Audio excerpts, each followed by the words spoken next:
Crimping a pie crust certainly is pretty, but it serves a functional purpose as well. It helps to hold up the edge of a single crust pie so it doesn't slump when it's baking. In this video, I'll show you a simple technique for making a basic fluted crust.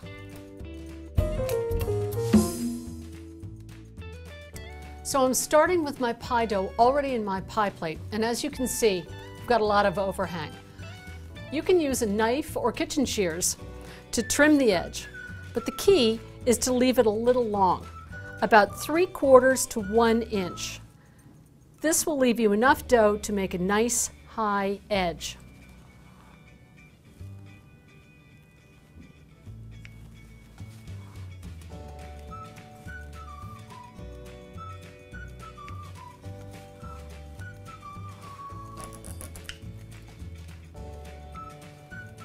Okay, now we're going to take that overhang and roll it under itself to make a nice tall cylinder that rests on top of the rim of the pie plate. By rolling the dough under itself rather than folding once, you create a nice high edge, which gives you a little more to work with when you're crimping.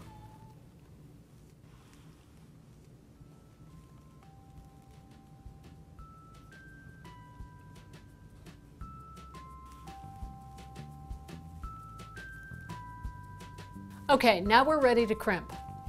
I'm going to take my index finger and my thumb and put them on one on the inside and one on the outside, and I'm just going to press them into each other, just like this, to make a nice U or V shape on the outside.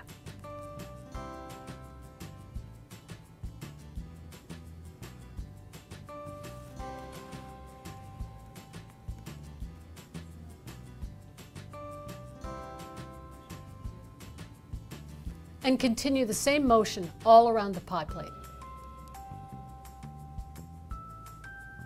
So when you've finished crimping the whole crust, lightly cover it with plastic and put it in the fridge to chill while you heat the oven to bake it.